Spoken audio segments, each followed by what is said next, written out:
हर हर महादेव। नमस्कार प्यारे दोस्तों, कैसे हैं आप सब। आशा करते हैं अच्छे होंगे महादेव की कृपा से।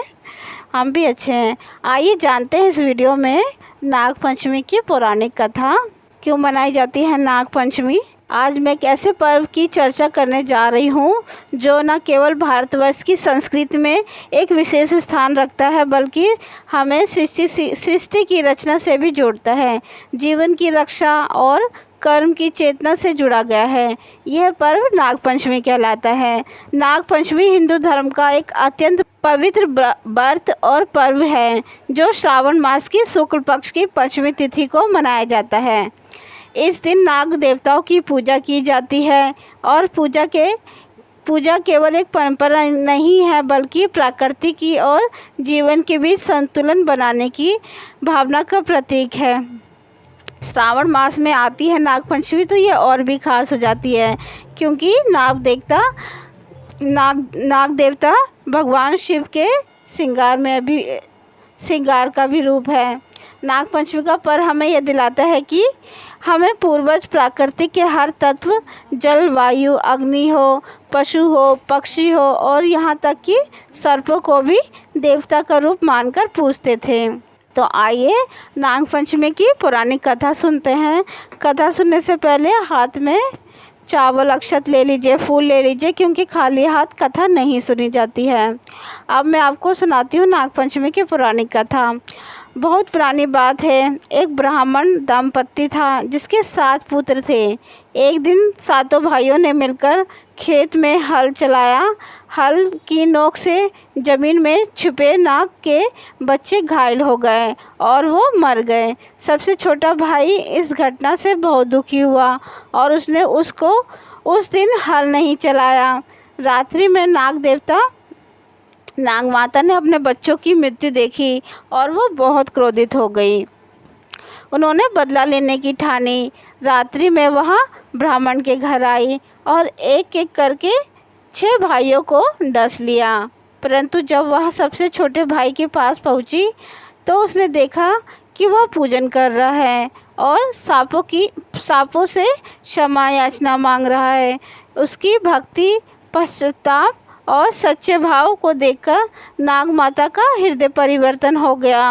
उन्होंने उसी समय उसे क्षमा कर दिया, बल्कि मरे हुए सभी भाइयों को पुनः जीवित कर दिया, जीवन दान दे दिया।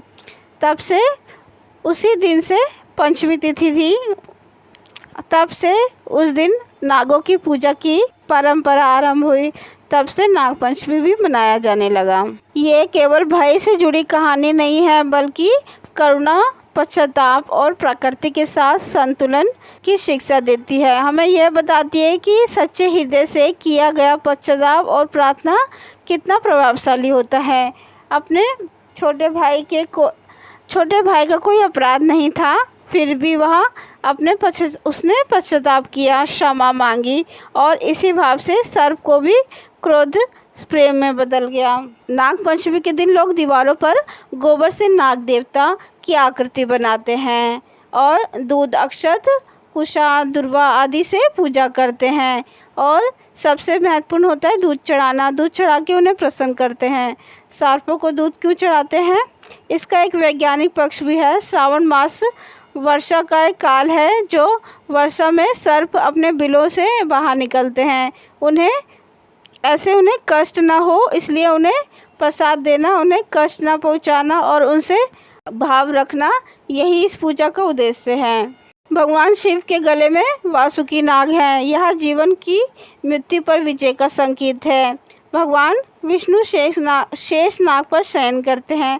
यह ब्रह्मांड की शांति का प्रतीक है। श्री कृष्ण ने काले नाग का दमन किया। यह अधर्म पर धर्म का विजय का संदेश है। इससे यह स्पष्ट है कि हमारे जो धर्म है, दर्शन और योग परंपरा में कितना महत्वपूर्ण है। अंत में मैं यही कहूँगी, नाग पंचमी केवल ये व्रत नहीं है, बल्कि ये चेतना है जो हमें जीवन, संस्कृति और करुणा का समर्पण सिखाती है। यह पर्व हमें हमारी जड़ों से जोड़ता है और हमारी संस्कृति की गहराई से परिचित कराता है, जो हर जीवन में ईश्वर को देखने की प्रेरणा देता है। तो आइए हम इस नाग पंचमी पर केवल पूजा ना करें बल्कि एक संकल्प भी ले कि जीव मात्र में दया और प्रकृति के प्रति समर्पण और अपनी संस्कृति के प्रति गौरव दें। जय नाग देवता, जय सनातन संस्कृति, हर हर महादेव। ये जानकारी आपको अच्छी लगी हो तो चैनल को सब्सक्राइब करना ना भूलें। और अगर आप जानना चाहते हैं नागपंचमी की सरल तरीके से कैसे पूजा करें तो जाके मेरा वीडियो देख सकते हैं। सरल पूजा विधि बताई है मैंने, घर पे पूजा कैसे करें। तब तक के लिए हर हर महादेव।